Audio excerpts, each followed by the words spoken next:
presento tal cual soy. Necesito de tu gracia y de tu amor. Al contemplar tu santidad, puedo ver mi condición y declaro tu justicia a mi favor. Mi buen Señor, me presento tal cual soy. Necesito de tu gracia y de tu amor. Al contemplar tu santidad, puedo ver mi condición y declaro tu justicia a mi favor. Revísteme de tu santidad, Señor, de justicia y de verdad. Revísteme.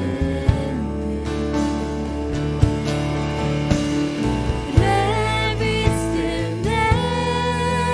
de pureza, mi Señor, de poder y libertad. Revísteme. Vengo a ti, mi buen Señor, me presento tal cual soy. Necesito de tu gracia y de tu amor. Al contemplar tu santidad, puedo ver mi condición y declaro tu justicia a mi favor.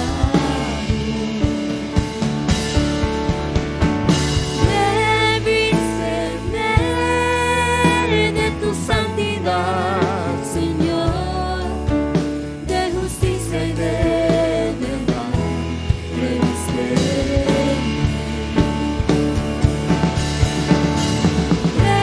Revísteme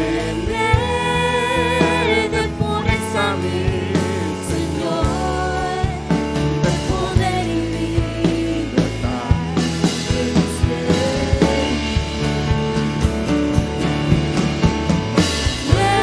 Revísteme de tu santidad, Señor, de justicia y de verdad. Revísteme.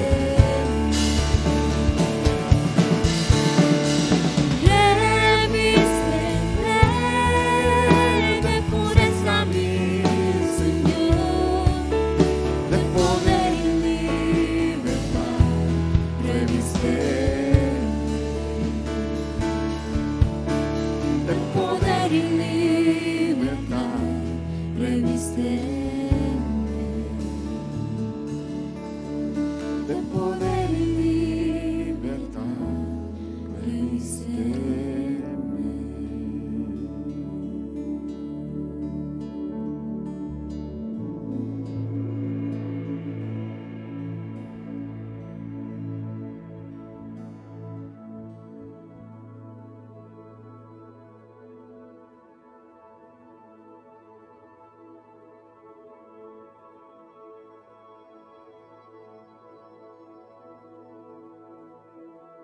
El Señor les bendiga una vez más. Aquí con ustedes, Pastor Garduño. Y es un placer estar proyectando, compartiendo la palabra del Señor. Esta noche va a ser muy especial en el sentido de que mi intención es animarte a que reforcemos más el mensaje del domingo pasado. El domingo pasado empecé una serie titulada Los principios para la conquista. Y vimos el primer principio, el cual tiene que ver con una correcta actitud de parte nuestra con respecto a la palabra del Señor. Y si queremos tener éxito en la vida, debemos de saber lo que la palabra del Señor nos aconseja respecto a ello. Hoy en esta noche quiero compartirte esta enseñanza bajo este título: los enemigos del crecimiento espiritual. de eso voy a estar hablando, porque si vamos a empezar una pelea, ¿verdad?, a la cual tenemos como reto conquistar lo que el Señor tiene preparado para nosotros, es importante identificar en cierta instancia, ¿verdad?, aquellos que están en contra de los propósitos del Señor. Y hoy voy a hablar precisamente de eso, de algunos enemigos que se oponen, ¿verdad?, al crecimiento espiritual que el Señor quiere que tú y yo tengamos. Así que vuelvo a repetir el título: los enemigos del crecimiento espiritual. Quiero empezar esta noche leyendo una porción amplia, y esta porción está en Efesios capítulo 4, verso 17 al 32. Si tú tienes tu Biblia, o posiblemente si tienes tu teléfono, ahí tienes la Biblia, te darás cuenta que esta porción está titulada bajo este concepto: la nueva vida en Cristo. Este pasaje es muy precioso porque en realidad de eso habla, de lo hermoso que es la nueva vida en Cristo de todos aquellos que han recibido a Jesús como su Señor y su Salvador. Así que repito la cita, Efesios 4, del verso 17 al verso 32. Dice la palabra del Señor de esta manera: esto pues digo y requiero en el Señor, que ya no andéis como los otros gentiles que andan en la vanidad de su mente, teniendo el entendimiento entenebrecido, ajenos de la vida de Dios por la ignorancia que en ellos hay, por la dureza de su corazón, los cuales, después que perdieron toda sensibilidad, se entregaron a la lascivia para cometer con altivez toda clase de impureza. Mas vosotros no habéis aprendido así a Cristo, si en verdad le habéis oído y habéis sido por él enseñados, conforme a la verdad que está en Jesús. En cuanto a la pasada manera de vivir, despojaos del viejo hombre que está viciado conforme a los deseos engañosos, y renovaos en el espíritu de vuestra mente, y vestidos del nuevo hombre creado según Dios en la justicia y santidad de la verdad. Por lo cual, desechando la mentira, hablad verdad cada uno con su prójimo, porque somos miembros los unos de los otros. Airaos, pero no pequéis. No se ponga el sol sobre vuestro enojo, ni deis lugar al diablo. El que hurta, no hurte más, sino trabaje, haciendo con sus manos lo que es bueno, para que tenga que compartir con el que padece necesidad. Ninguna palabra corrompida salga de vuestra boca, sino la que sea buena para la necesaria edificación, a fin de dar gracia a los oyentes. Y no contristéis al Espíritu Santo de Dios, con el cual fuiste sellado para el día de la redención. Quítese de vosotros toda amargura, enojo, ira, gritería, maledicencia y toda malicia. Antes sed benignos unos con otros, misericordiosos, perdonándonos unos a otros, como Dios también os perdonó a vosotros en Cristo. Te voy a invitar que te unas conmigo y vamos al Señor en oración en esta noche. Señor, te damos gracias por la oportunidad que nos das de estar reunidos virtualmente, Señor, para ir, Señor, al consejo de tu palabra. Señor, estamos en una nueva fase en cuanto a la reapertura de la economía en nuestro estado, Señor, y hay muchos desafíos que tenemos por delante.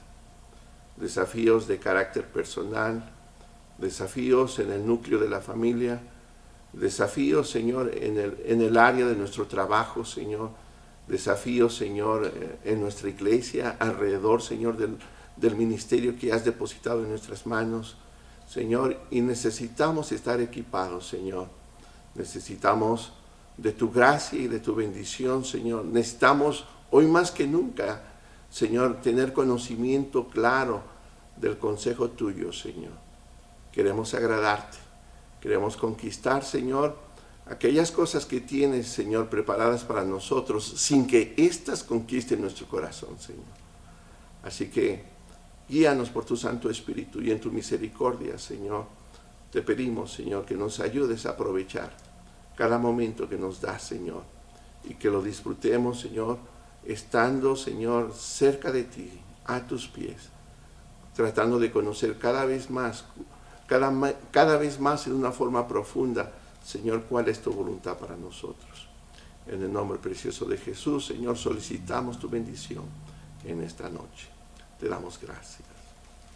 Amén. Qué precioso pasaje el que acabamos de leer de Efesios. Y realmente de eso se trata la vida de aquel que ha nacido de nuevo. El haber conocido a Cristo es lo más maravilloso que le puede pasar a un ser humano, lo más grandioso. No hay algo más precioso en la vida del ser humano como experimentar ese nuevo nacimiento, el haber venido a los pies de Cristo, el haber tenido la oportunidad de ser ahora parte de la familia de la fe. Por el conocer a Cristo nos llevará a reconocer que cada uno de nosotros es responsable de varias cosas. Somos responsables de nuestro crecimiento espiritual. Somos responsables de nuestra salud emocional. Somos responsables de nuestro desarrollo intelectual. Y también somos responsables de nuestro crecimiento personal. Sí, hemos venido a Cristo, pero hay mucho por conquistar, ¿verdad? Y en cuanto al crecimiento espiritual se trata, tú y yo somos responsables de todo lo que te acabo de decir. De ese crecimiento espiritual, de esa sanidad emocional, de ese desarrollo intelectual y también de ese crecimiento personal. Quiero leer del pasaje que acabo de leer, quiero leer solamente, ¿verdad?, los versos 22 al 24, pero quiero leerlos en una versión diferente. Esta versión es conocida como palabra de Dios para todos. Y dice así, ¿verdad?, el mismo capítulo, Efesios 4, versos 22 al 24. Se les enseñó a dejar atrás la forma de vida que llevaban antes. Ese viejo ser va de mal en peor por los deseos engañosos. Aprendieron a renovar su forma de pensar por medio del Espíritu, a revestirse del nuevo ser que Dios creó a su imagen para que practique la justicia y la santidad por saber la verdad.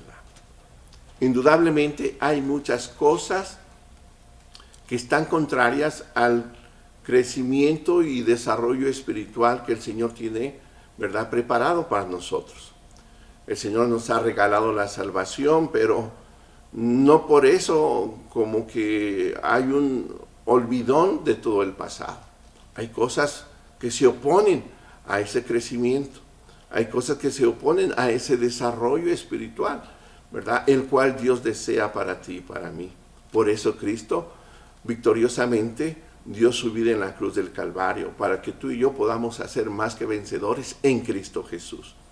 Tú y yo no tenemos excusa de no crecer espiritualmente. No podemos culpar a Cristo, mucho menos su obra, por la cual tú y yo nos hemos quedado, ¿verdad?, pequeños espiritualmente hablando. Así que, aunque venimos a Cristo y tenemos el regalo de la salvación, por gracia somos salvos, hay muchas cosas, ¿verdad?, que tú y yo debemos realizar que se oponen, que están en contra a ese desarrollo espiritual. Quiero hablarte de algunas de ellas. Pensemos en el factor tiempo o ver al tiempo como un factor contrario a ese desarrollo. ¿Cuánto tiempo de nuestra vida estuvimos alejados del Señor? Claro que eso va a impactar, ¿verdad? A corto o a largo plazo se va a ver la consecuencia de tantos años estar separados de la gracia salvadora que es en Cristo Jesús. Yo doy gracias a Dios de que mis padres se acercaron al Señor cuando yo tenía aproximadamente la edad de 5 años y medio, 6 años y medio. Así que prácticamente, aunque no nací en una cuna evangélica, en una cuna cristiana, doy gracias a Dios, me gozo en el Señor, haber crecido en la iglesia local, haber corrido en la iglesia local, haber disfrutado los servicios de la iglesia local. Mi vida desde pequeño está involucrada, ¿verdad?, en la iglesia local. Y doy gracias al Señor, porque en su gracia el Señor me ha reservado de muchas cosas de iniquidad que hay en el mundo. Pero esto, vuelvo a decir, esto es por su gracia. Pero algunos, cuando vino la revelación de Jesucristo a sus vidas, algunos habían sido muy golpeados por el mundo.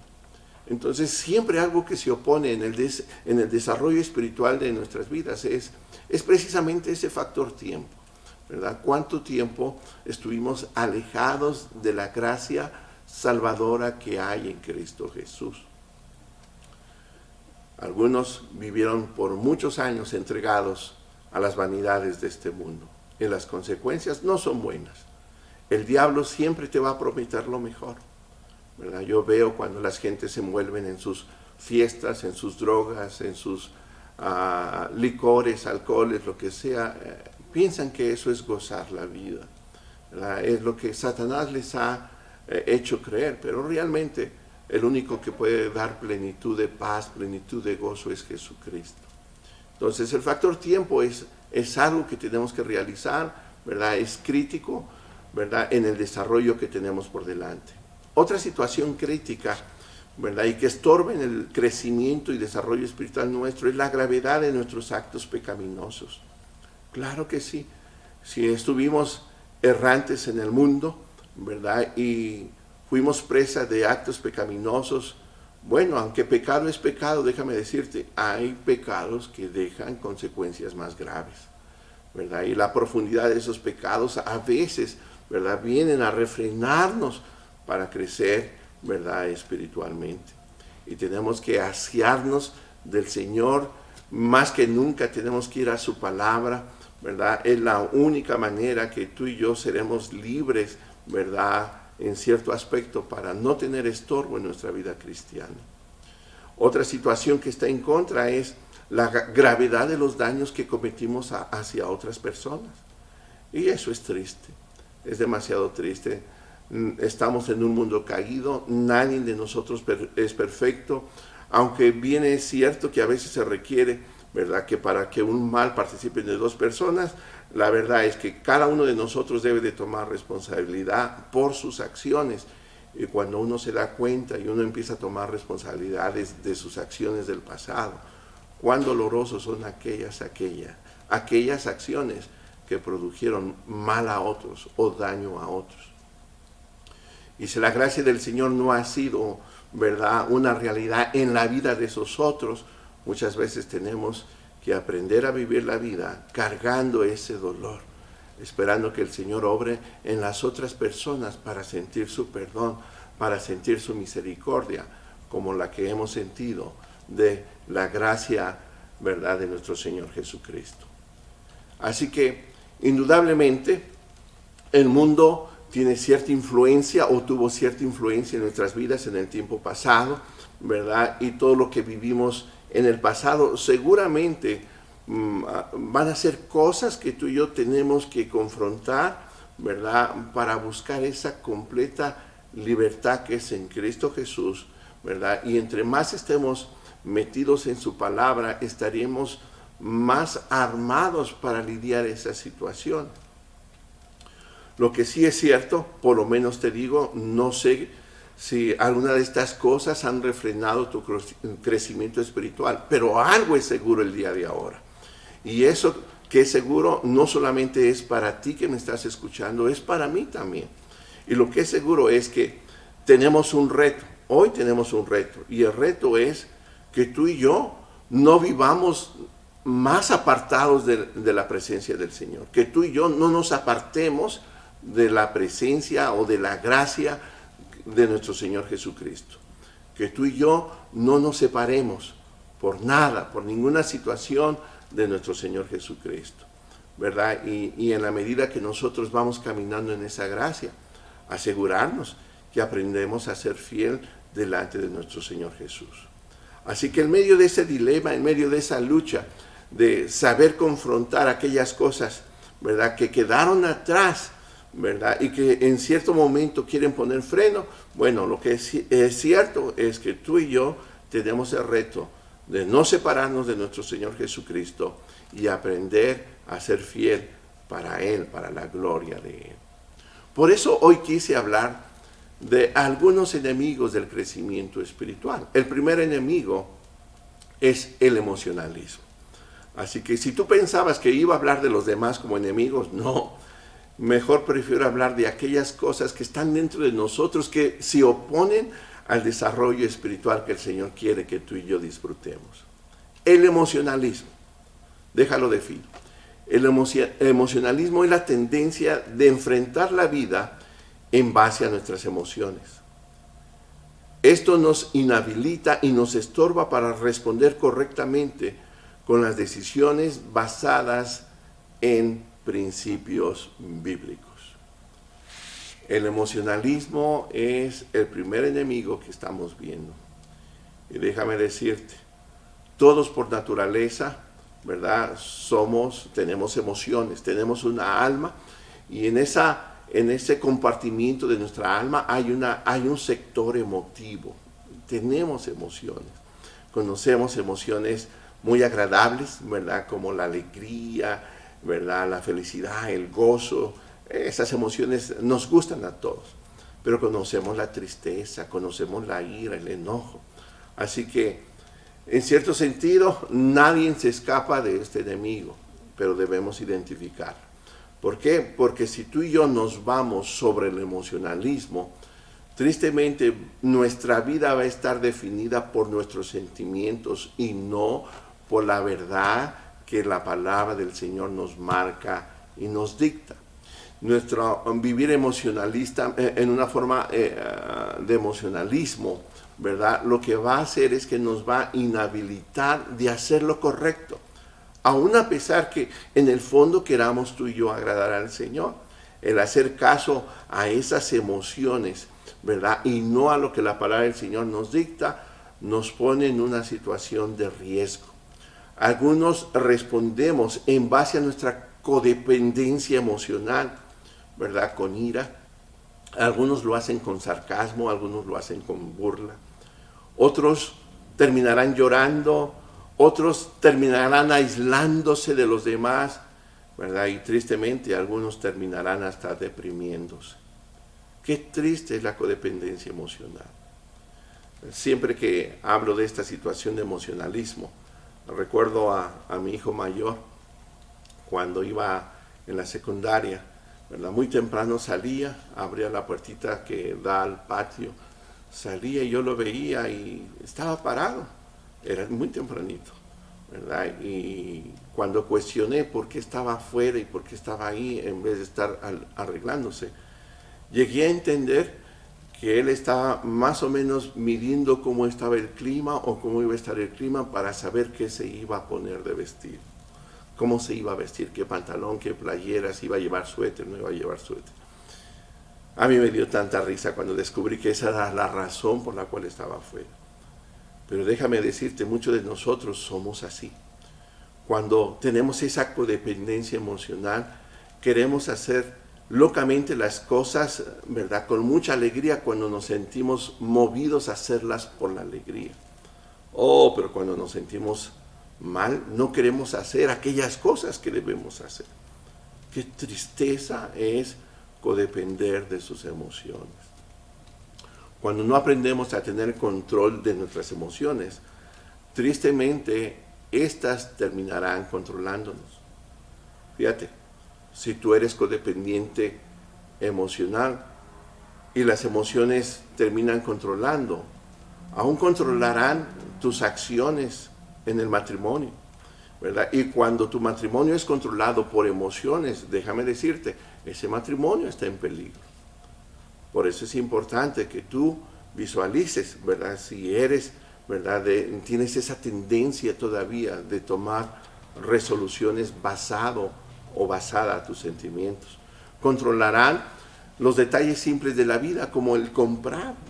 Tú sabes que hay compradores, ¿verdad? Compulsivos, ¿verdad? Ellos no se preguntan si tienen el dinero para comprarlo. Ellos no se preguntan ni siquiera si necesitan lo que están viendo. Ellos simplemente son movidos por el impulso. Lo quiero, ¿verdad? Y asimismo son movidos por el impulso para dejar de querer lo que un día comprar. Cuando uno es codependiente de sus emociones, termina a ser controlado, como te platicaba, en qué vestirse, en cómo peinarse. Qué tristeza es vestirse o peinarse de ciertas formas simplemente por buscar la aceptación de los demás. Qué triste que eso venga a definir la vida nuestra. El buscar la complacencia de los demás, ¿verdad? Como que nos importa más que la complacencia de nuestro Padre Celestial, el cual nos ama con un amor sincero, verdadero, genuino. ¿verdad? Cuando uno es codependiente de nuestras emociones, tristemente también controlará nuestro tiempo. Es bien importante que tú y yo crezcamos en la palabra del Señor. Santiago 4:8 dice así: acercaos a Dios y Él se acercará a vosotros. Pecadores, limpiad las manos, y vosotros los de doble ánimo, purificar vuestros corazones. La palabra cuando dice y vosotros los de doble ánimo, son aquellos que tienen esa codependencia de sus emociones. Su vida está marcada por el emocionalismo. Y déjame decirte, de acuerdo a las palabras de Santiago, esto es pecado. Algo está sucio en el corazón que nos lleva a ser presa de nuestros sentimientos, a ser presa de esa codependencia emocional. Y mi deber es decirte en esta noche, escudriña tu corazón. Si tú eres presa de tus emociones, déjame decirte, llámale tal cual es pecado. Hay algo mal en tu corazón. Déjame decirte, cuando nosotros empezamos a penetrar, ¿verdad? Nuestros pensamientos empiezan a empapar de la palabra del Señor. Nuestro corazón empieza a guardar los mandamientos del Señor. En el momento que hay que tomar decisiones, tenemos una mayor posibilidad de hacer lo que el Señor espera que nosotros hagamos, porque tenemos un fundamento bíblico para reaccionar correctamente. Así que hoy más que nunca, el mensaje del domingo, quiero hacer énfasis. Necesitamos empaparnos, necesitamos ser bendecidos por la palabra del Señor, de tal manera que podamos contrarrestar al enemigo de nuestras emociones, al emocionalismo, ¿verdad? Para tomar decisiones correctas, ¿verdad? Que agraden a nuestro Señor. Pero si la palabra del Señor no está guardada aquí, si la palabra del Señor no está guardada aquí, difícilmente vamos a pelear en contra de este enemigo. Así que en esta noche yo te invito, reconoce, escudriña tu corazón, ve si has sido presa, ¿verdad?, de tus sentimientos, ve si has practicado esta codependencia emocional y arrepiéntete en esta hora. Y te lo digo en el amor del Señor, arrepiéntete. Esto no solamente es para mujeres. Nosotros creemos que las mujeres, ¿verdad?, por su naturaleza, solamente son ellas las que padecen de una codependencia emocional. No, también nosotros como hombres somos dados también a tomar decisiones conforme a lo que sentimos y no conforme al consejo bíblico. Así que ese es el primer enemigo. El segundo enemigo que se opone al crecimiento espiritual es el espiritualismo. Y lo voy a definir, ¿ok? El espiritualismo. El espiritualismo es la tendencia que tenemos como cristianos de esperar a que Dios haga por nosotros las cosas que Dios espera que hagamos por nosotros mismos. La vuelvo a repetir, el espiritualismo es la tendencia que tenemos como cristianos de esperar a que Dios haga por nosotros las cosas que Dios espera que hagamos por nosotros mismos. Es decir, el espiritualismo es una manera de vivir irresponsablemente, esperando que Dios actúe siempre en nuestras vidas, pero en una forma subjetiva. Ese es el problema de este enemigo. Sí, Dios quiere obrar en mi vida, Dios quiere obrar en tu vida, pero Él es objetivo. Y cuando tú y yo esperamos esa obra de Dios en nuestra vida, tristemente lo esperamos en una forma subjetiva. Es decir, esperamos subjetivamente que Dios tome la iniciativa y el compromiso de obrar en nuestras acciones. Es decir, ese buen esposo, ¿verdad?, que tú y yo deseamos ser, o esa esposa buena que tú deseas ser, hermana, está condicionada en una forma subjetiva, ¿verdad? De momento la esposa le dice al esposo, oye, tú no cambias, etcétera, etcétera, o viceversa. Y la respuesta nuestra, bueno, mujer o hombre, tenme paciencia, Cristo todavía no termina la obra en mí, ¿verdad? Pero en una forma subjetiva, ¿verdad? Y de eso debemos de tener cuidado. El hijo quiere ser un buen hijo, esperando en una forma subjetiva que Dios haga la obra en su vida, ¿verdad? O queremos ser un buen trabajador, en una forma subjetiva, esperando que Dios obre en nuestra vida, ¿verdad? O aquellos que quieren ser buenos estudiantes lo hacen en una forma subjetiva. Recuerdo, hablando de estudiantes, recuerdo que un día alguien iba a tener un examen. Yo iba a tener un examen, ¿verdad? Y preocupado de no tener el tiempo suficiente para estudiar, ¿verdad? Alguien me dijo con buena fe, no te preocupes, Julio, tú estudia. No, tú ora, ¿no? Porque no había tiempo de estudiar. Dice, tú no te preocupes, Julio, tú simplemente ora. Que mañana cuando estés en el examen, las respuestas van a venir así como del cielo. Pues yo no creo que así trabaje la cosa. Si no estudias vas a sacar 0, ¿verdad? O vas a verte en la necesidad de copiar. Esa es la realidad. ¿Por qué? Porque muchas veces nosotros queremos que Dios obre a favor nuestro, pero en una forma subjetiva. No somos realistas en la manera que Dios trabaja.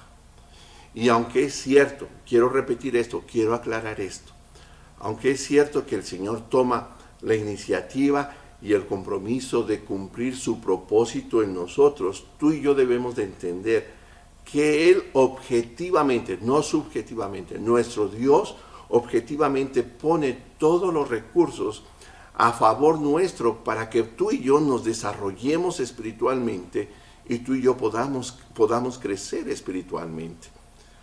Fíjate lo que dice Filipenses capítulo 2 del verso 12 al verso 13. Por tanto, amados míos, como siempre habéis obedecido, no como en mi presencia solamente, sino mucho más ahora en mi ausencia, ocupaos de vuestra salvación con temor y temblor, porque Dios es el que en vosotros produce así el querer como el hacer por su buena voluntad. Este pasaje me gusta. El verso 12, ¿verdad?, me habla de un cristiano que está caminando objetivamente, no subjetivamente. Y el verso 13 me habla de un Dios que ha propuesto en su corazón, ¿verdad?, el cumplir su propósito en nosotros, ¿verdad?, el querer ver fructificados, ¿verdad?, vernos producidos espiritualmente hablando. Pero la realidad es que tarde o temprano tú y yo tenemos que caminar en obediencia haciendo lo que el Señor espera que tú y yo hagamos. Fíjate, el verso 12 dice, por tanto, amados míos, como siempre habéis obedecido, eran hombres y mujeres obedientes. Ellos obedecían, ellos hacían lo que ellos deberían de hacer. Y lo más precioso, que eran obedientes no solamente cuando Pablo estaba, sino cuando aún él no estaba. Qué precioso. Entonces, Dios, el Señor, en una forma objetiva, sí, Él toma la iniciativa, Él toma el compromiso de cumplir su propósito en nosotros, pero objetivamente pone todas las herramientas para que tú y yo hagamos lo que nos corresponde hacer. Este verso, 2 de Timoteo 1, 7 y 8, porque no nos ha dado Dios espíritu de cobardía, sino de poder, de amor y de dominio propio. Por tanto, no os avergoncéis de dar testimonio de vuestro Señor, ni de mí preso suyo, sino participa de las aflicciones por el Evangelio según el poder de Dios. Sí, no estamos desarmados, no estamos desprovistos. El Señor nos ha dado un espíritu de amor. ¿Para qué? Para amar. Nos ha dado un espíritu de poder. ¿Para qué? Para no rendirnos. Nos ha dado un espíritu de dominio propio. ¿Para qué? Para decir no a lo que tenemos que decir no. Pero al final del día, el Señor nos va a dejar hacer a ti y a mí lo que tú y yo debemos hacer. Y Filipenses capítulo 1, verso 6, nos recuerda ese compromiso que Él tiene de obrar en nosotros. Estando persuadido de esto, que el que comenzó en vosotros la buena obra, la perfeccionará hasta el día de Jesucristo. No confundamos, ¿verdad?, lo que es Dios obrando en nosotros y lo que es Dios obrando por nosotros. No confundamos. Dios sigue obrando en mi vida. Dios sigue obrando en tu vida. Pero el Señor no va a hacer lo que a ti te toca hacer.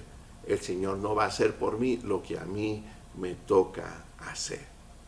Tengamos una idea clara de lo que es el cristianismo, lo que es ser espiritual y no caigamos en esta tendencia triste de querer o esperar que Dios haga lo que tú y yo debemos hacer. Esto se llama espiritualismo, ¿ok?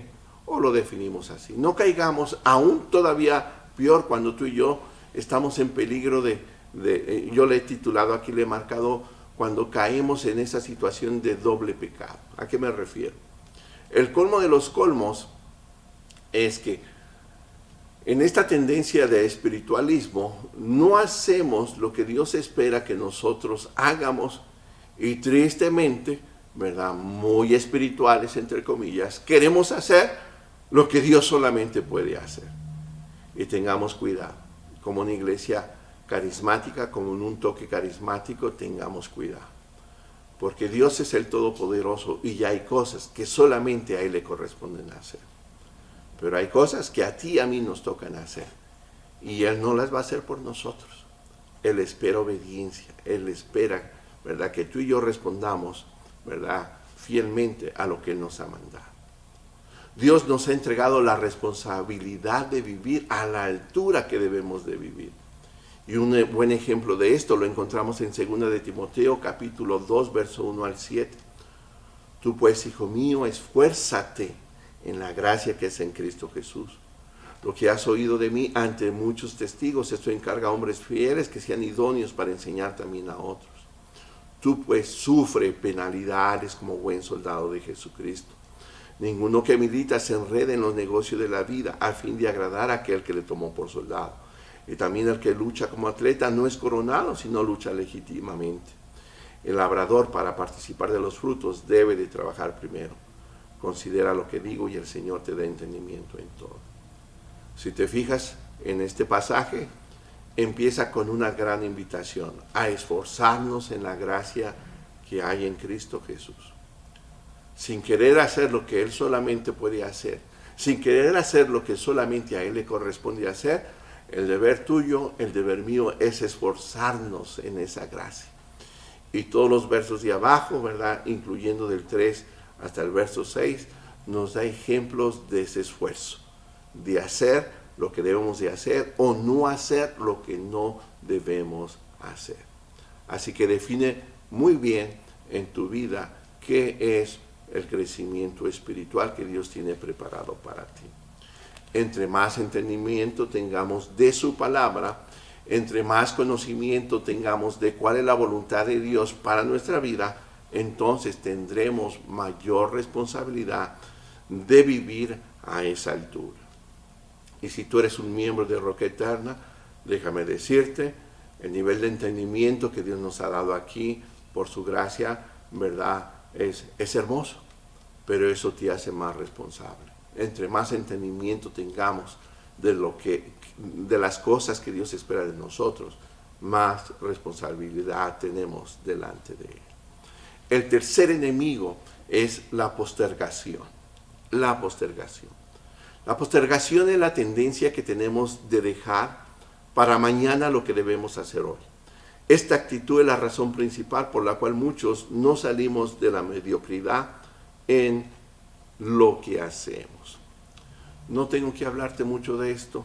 Somos hispanos. Estamos marcados por una cultura negligente, perezosa. Digo, la mayoría de nosotros, que posiblemente sean contados aquellos que sean todo lo contrario. Pero en nuestro pueblo hispano es muy común dejar para mañana no solamente lo que tenemos que hacer hoy, sino lo que deberíamos hacer desde muchos días atrás. Es un mal que traemos de generación en generación. Y esa actitud es un enemigo que va en contra del crecimiento y desarrollo espiritual que Dios quiere para nosotros. El Salmo 92 es un salmo muy precioso. Habla de la grandeza, del poderío de nuestro Dios bello, infinito, el que todo lo puede, ¿verdad? Y lo fugaz que es el hombre.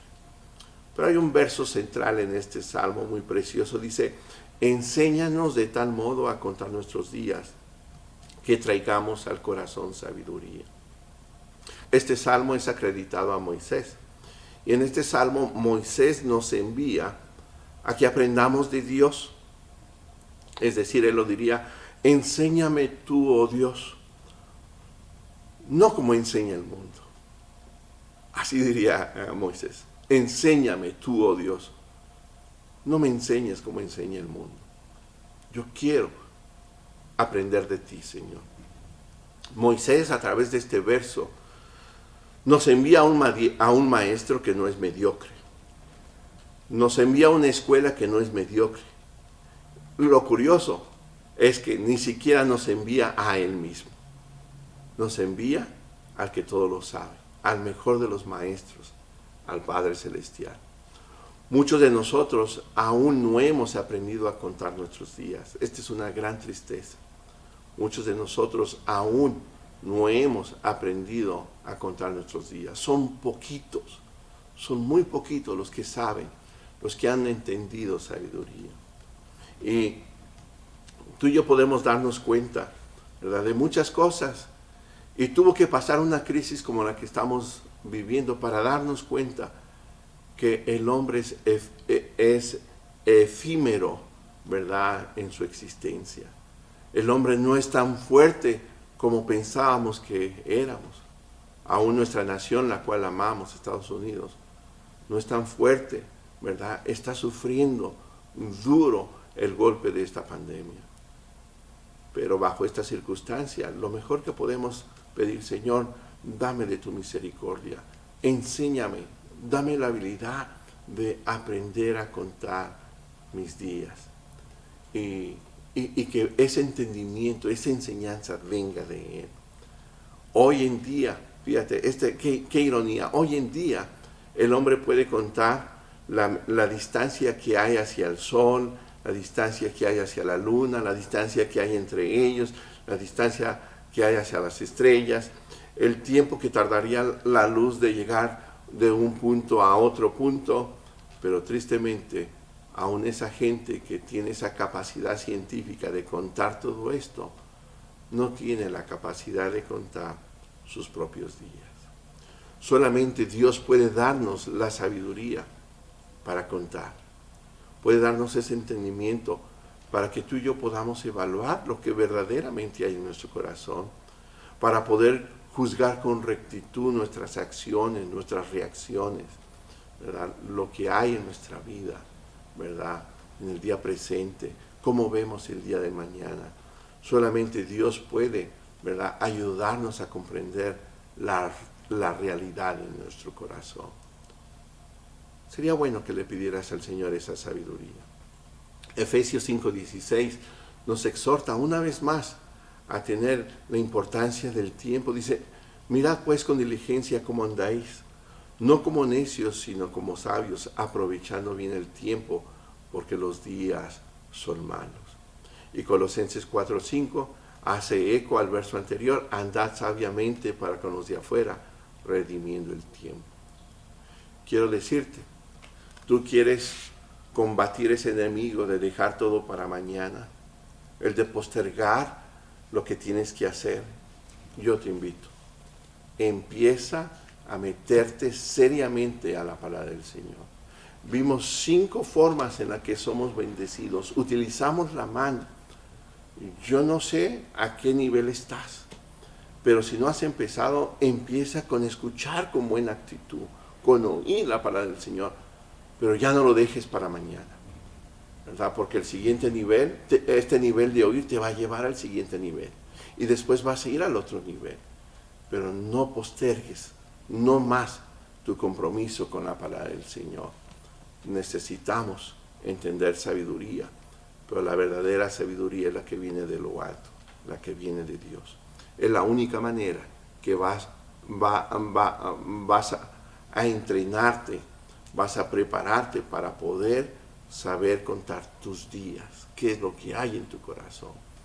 El cuarto enemigo es la adaptación. La adaptación es la tendencia que tenemos a acomodarnos o adaptarnos a estructuras, rutinas, a la forma de vivir del medio que nos rodea. Aquí es cuando tristemente caemos en la mentira que la mayoría cae. ¿Qué tiene de malo? ¿Qué tiene de malo que tu hijo haga esto? ¿Qué tiene de malo que te tomes una copita? ¿Qué tiene de malo que veas un poquito? ¿Qué tiene de malo una firmita? ¿Y qué tiene de malo? Bueno, esta pregunta sutil, ¿verdad?, te llevará a hacer lo que todo mundo hace. Si no tiene nada de malo, si no le ves nada de malo, terminarás haciendo lo que todo mundo hace. Yo doy gracias a Dios cuando la gente viene y viene con esa pregunta sutil, ¿verdad? ¿Y qué tiene de malo? Inmediatamente respondo, seguramente si me estás preguntando qué tiene de malo, es porque detrás de eso no hay nada de bueno. Y espero que me estés entendiendo. Usualmente, cuando alguien quiere cuestionar lo que haces, ¿verdad?, o tú quieres cuestionar a alguien con lo que haces, ¿qué tiene de malo? Muy seguramente, si tú escudriñas en tu corazón, no tiene gran cosa de bueno, o posiblemente no tenga absolutamente nada de bueno. Pero ese es el problema, ¿verdad?, de este enemigo. Tenemos una tendencia a adaptarnos. Por la simpleza de nuestro corazón, nuestra vida estará en gran peligro de adaptarse a lo profano. Qué triste es ver en la Escritura, en el libro de Isaías, ¿verdad?, cómo el Señor le reclama a su pueblo, ¿verdad?, la falta de discernimiento espiritual. Ellos terminaron llamándole a lo bueno malo y a lo malo bueno. Ellos cayeron en una distorsión de lo moral, cayeron en una distorsión de la verdad y tristemente, ¿verdad?, confundieron lo que era santo de lo que era profano. Si tú y yo no estamos metidos en la palabra del Señor, podemos ser presa muy fácil de este enemigo de la adaptación. Adaptarnos a lo que está alrededor nuestro y terminando de hacer las cosas que todo mundo hace. ¿Sabes que el pueblo de Israel siempre tuvo un mensaje marcado durante su trayectoria en el desierto? Oh, yo te voy a llevar a aquella tierra. Y esa fue la función de Josué, conquistar la tierra prometida y repartirla entre las 12 tribus. Yo te llevaré, y era una promesa que el Señor hizo desde Abraham y a todos los patriarcas, y la reafirmó una y otra vez a Moisés y ahora a Josué. Sí, yo te llevaré, pero ten cuidado de no hacer lo que las otras naciones paganas hacen. Ten cuidado de no caer en idolatría. Y el Señor advirtió, exhortó, alertó a su pueblo que tuviera cuidado de no terminar en la misma situación de aquellos pueblos a los cuales ellos iban a conquistar. ¿Por qué? Porque la adaptación, el adaptarnos a los sistemas es un enemigo que se levanta en contra del crecimiento espiritual. La iglesia primitiva durante los primeros 3 siglos fue un crecimiento explosivo, fue algo de Dios, fue Dios esparciendo a la iglesia por todo el mundo de aquel entonces, multiplicándose, aún a pesar que en todo ese tiempo hubo mucha persecución sobre el pueblo cristiano. No había manera de exterminarlos, entre más querían exterminarlos, más se multiplicaban. Pero cuando vino esa paz, ¿verdad?, y los cristianos no eran perseguidos nomás, déjame decirte, cayeron en una situación triste. ¿Por qué? Porque el paganismo entró dentro de las filas de la iglesia cristiana. Y eso fue su enfriamiento espiritual. Tengamos cuidado. Escuché de la ilustración de la rana, que ella es muy sensible a adaptarse a el agua que se está modificando en su temperatura. Alguien dijo que si pones en una olla una rana en agua templada, pues ella está tranquila disfrutando, ¿verdad? Pero si le prendes fuego a esa olla, el agua va a ir calentándose gradualmente hasta hervir. Bueno, la rana se va adaptando a los cambios de temperatura y puede perecer ahí, ¿verdad? Puede ser cocinada sin haberse dado cuenta. Tengamos cuidado, porque si tus pensamientos no están aquí en la palabra del Señor, nuestra cabecita, nuestra vida entera puede terminar adaptándose a las cosas del mundo y dándole la espalda a Jesucristo.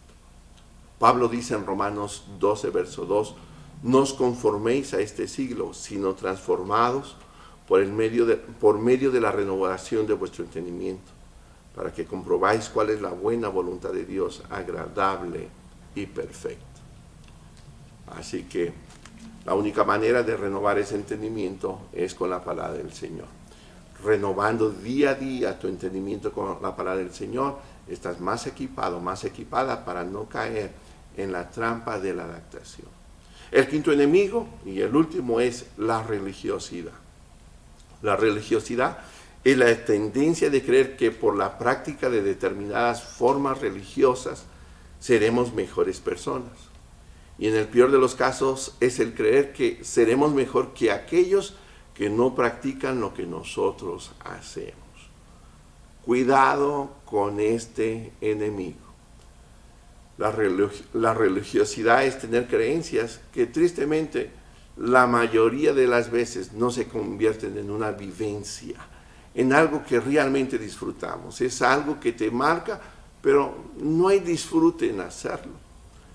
La religiosidad nos lleva a pensar que Dios está obligado a asistirnos o a ayudarnos por la pura razón de hacer lo que nosotros hemos determinado hacer como parte de nuestra creencia o parte de nuestra religión. Tengamos cuidado. En la iglesia de Cristo también hay religiosos. En la iglesia de Cristo también hay gente legalista. Pensar que es más santo o más santa porque hace esto o porque no hace esto. Y qué triste que de esa actitud de pensar de que es más santo o mejor delante de los ojos del Señor, viene la jactancia sobre sus hermanos, viéndolos inferiores porque ellos no hacen lo que ellos hacen o porque ellos o viceversa. Así que tú y yo debemos tener cuidado de caer en la religiosidad. Mateo 9, versos 9 al 13 dice, pasando Jesús de ahí vio a un hombre llamado Mateo, que estaba sentado al banco de los tributos públicos, y le dijo, sigue. Y se levantó y le siguió. Y aconteció que estando él sentado a la mesa en la casa, y aquí que muchos publicanos y pecadores que habían venido, se sentaron juntamente a la mesa con Jesús y sus discípulos. Cuando vieron esto, los fariseos dijeron a los discípulos, ¿por qué come vuestro maestro con los publicanos y pecadores? Al oír esto, Jesús les dijo, los sanos no tienen necesidad de médicos, sino los enfermos.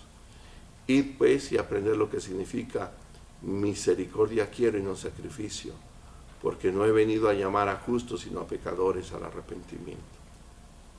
Qué triste, hermanos, hermanas, cuando en una reunión de santos nunca faltan los religiosos. Cuando el Señor está buscando siempre al corazón contrito y humillado. Dios nos libre de caer en situaciones de jueces, en situaciones de crítica, pensando que eso nos hace mejor delante del Señor. Dios nos libre. Si hemos conocido la gracia salvadora del Señor, recordemos que es precisamente un acto de gracia. No la merecíamos. Él nos salvó por gracia. Y con la misma misericordia que el Señor nos ha mirado a nosotros podamos pacientemente ver con misericordia y con amor a nuestros hermanos. Y Dios nos libre de pensar que porque hacemos o no hacemos ciertas cosas, eso, ¿verdad?, nos presenta en una posición de ventaja delante de Dios y ver a nuestros hermanos en una posición de desventaja. Y lo más triste, pensar que por esas situaciones Dios tiene el compromiso de asistirnos, ¿verdad?, a la hora que nosotros lo queramos. No, hermano. Él no tiene ese compromiso. Él es Dios. Él es soberano. Miqueas 6, del 6 al 8, nos presenta la misma idea. Cuidado con la religiosidad. Dice, ¿con qué me presentaré ante Jehová y adoraré a Dios Altísimo? ¿Me presentaré ante Él con holocaustos o con becerros de un año? ¿Se agradará Jehová de millar de carneros o de 10,000 arroyos de aceite? ¿Daré mi primogénito por mi rebelión, el fruto de mis entrañas por el pecado de mi alma? Oh hombre, Él te ha declarado lo que es bueno y que pide Jehová de ti, solamente hacer justicia, amar misericordia y ser humilde delante de tu Dios. Estoy por terminar. Vimos 5 enemigos que se oponen al crecimiento, al desarrollo espiritual que Dios desea para nuestra vida. Sí los vimos. Pero recuerda, el domingo hablamos del primer principio para la conquista, y este tiene que ver con una actitud correcta hacia la palabra de Dios. Vimos la forma en que tú y yo éramos bendecidos por la palabra del Señor. Somos bendecidos al oír la palabra del Señor, somos bendecidos al leer la palabra del Señor, somos bendecidos al estudiar o escudriñar la palabra del Señor, somos bendecidos al memorizar, al llevarla aquí a la cabecita, asegurarnos que está aquí a memorizar. Pero mayormente, ¿verdad?, hay una satisfacción, hay algo muy especial cuando meditamos en la palabra del Señor. De hecho, vimos, ¿verdad?, que el meditar en la palabra del Señor era la clave, era la garantía para el éxito. Lo vimos en los 2 pasajes claves que hablan de lo mismo. Lo vimos en Josué 1 y lo vimos en el Salmo 1. ¿Qué es meditar la palabra del Señor? A pesar de que comprendimos que esta era la llave del éxito, meditar la palabra del Señor es cuando tú y yo nos acercamos a la palabra del Señor para buscar de ella su consejo para nosotros. O no vamos a ella para mirar qué es lo que el Señor quiere hablarle a los demás. Vamos para ver en ella qué es lo que el Señor quiere hablarme a mí. Para mirar en ella, ¿verdad?, lo que el Señor me quiere enseñar, lo que el Señor quiere edificar dentro de mí, lo que el Señor quiere modificar dentro de mí. Vamos a ella, ¿verdad?, para saber en qué áreas y cómo el Señor quiere lavarnos a través de su palabra. Precioso es cuando vamos a ella, aún para buscar la consolación de Dios a nuestras almas. Pero todo es por medio de su palabra. Eso es meditar la palabra del Señor, cuando vamos con esa intención a ella, ¿verdad? Y algo que pudiera traer en nosotros seguridad de que estamos meditando en la palabra del Señor es cuando encontramos un deleite en hacerlo. Algo que tú deseas, algo que cuando despiertas ya traes la meditación del consejo de Dios en ti, algo que cuando vas a dormir, ¿verdad?, todavía estás meditando en el consejo de Dios, en las palabras de consuelo de parte de Dios, aún en las palabras de exhortación que Dios ministró a tu vida por su palabra. Hay un deleite, hay algo que lo disfrutas, hay algo vivo, hay una vitalidad real, ¿verdad?, dentro de ti a causa de la bendita palabra del Señor. Pero tu actitud tiene que ver mucho con respecto a la palabra del Señor. Tu reverencia, cómo te acercas a ella. ¿Ves en ella el único recurso, por lo menos escrito, tangible, que Dios tiene para ministrar tu vida? ¿Te acercas con humildad, pidiéndole al Señor usar su palabra para comprender lo que solamente Él puede enseñarte por su Santo Espíritu? ¿O la ves como un libro? Y no quiero llevarte a esa situación como cualquier libro, no. Porque yo sé que tú sabes que es la palabra del Señor. Pero si no la abres cuando estás en tu casa, si no vas a ella cuando estás en problemas, realmente lo estás tratando como cualquier otro libro. Entonces tu actitud es importante, tu reverencia hacia ella es importante. Si tú al yo hablar de esto, ubica tu triste realidad, humíllate delante del Señor y pídele perdón por ello. Vamos con ella con expectativa. Ahora que se reabrieron la economía y algunos restaurantes abrieron, ¿verdad? La gente, yo creo que tenía la expectativa de probar aquel guisado que le fascina, ¿verdad? Y vamos con esa expectativa a ella, de saborear algo sabroso que Dios tiene reservado para ti y para mí. Así que es muy importante que te asegures de que tu vida es bendecida por la palabra del Señor en sus diferentes formas. Asegúrate. ¿Por qué? Porque eso te equipará para tener esa pelea con estos 5 enemigos, con el emocionalismo, con el espiritualismo, con la postergación, con la situación de la adaptación y también con la religiosidad. Cierro con lo que te dije al principio. Hoy en día tenemos un desafío y es ser hallados fieles. Ser hallados fieles. Ese es el desafío. El tener la seguridad de que no nos vamos a separar de nuestro Cristo. Y tenemos lo necesario. Dios mandó a su Hijo y su Hijo hizo una obra perfecta para que tú y yo fuéramos más que vencedores en Cristo. Pero recuerda, Él nunca va a hacer lo que a ti y a mí nos corresponde hacer. Así que esforcémonos en la gracia que es en Cristo Jesús y empecemos a tomar con seriedad, con respeto, con reverencia, con amor este libro. Hagámoslo nuestro, que sea nuestro pan. Así como comemos 3 veces al día para ser nutridos, que sea nuestro pan espiritual para que nuestra vida espiritual esté bien fortalecida, bien nutrida. Permíteme cerrar con oración. Señor, te doy gracias en esta hora por el consejo de tu palabra. Te amamos, Señor. Sabemos que tu voluntad es que crezcamos. Sabemos que tú tienes un compromiso de cumplir todo propósito, Señor, en nuestra vida. Señor, pero en esta batalla, en esta conquista, tenemos que caminar, tenemos que avanzar. El pueblo de Israel no hubiera conquistado lo que tú le habías prometido si ellos no entraban y caminaban y luchaban. Señor, enséñanos a pelear esta buena batalla, Señor. Hoy entendemos el reto que tenemos, el no separarnos de ti, Señor. Y ahora con esta nueva reapertura, esta nueva experiencia que nos tiene reservado, Señor, este mundo secular. Señor, que nuestra vida sea tuya, Señor. Señor, que en realidad podamos conquistar las cosas sin que ellas nos conquisten a nosotros. Señor, pero sobre todo aprender a serte fieles, Señor. Tú andas anhelando, Señor, fidelidad de parte de tu pueblo. Ayúdanos, Señor. Perdona nuestra negligencia, nuestra apatía, perdona nuestra indiferencia hacia tu hermosa palabra, Señor. Permítenos crecer en una buena actitud, en reverencia hacia ella, en tener una expectativa, Señor, que ahí está lo que nosotros necesitamos.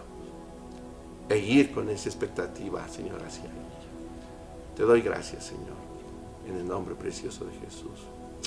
Amén. Y ya.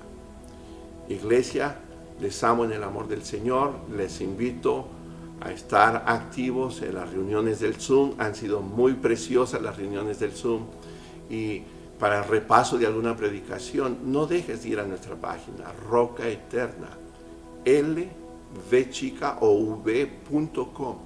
Y ahí están en el área de sermones todas las enseñanzas que hemos visto, ¿verdad?, en los últimos meses. Roca Eterna, lvchica.com. Es un gozo, ¿verdad?, estar unidos virtualmente. Tengan bonita noche, el Señor les guarde y vamos a conquistar lo que el Señor tiene para nosotros sin terminar conquistado por eso. Dios les bendiga.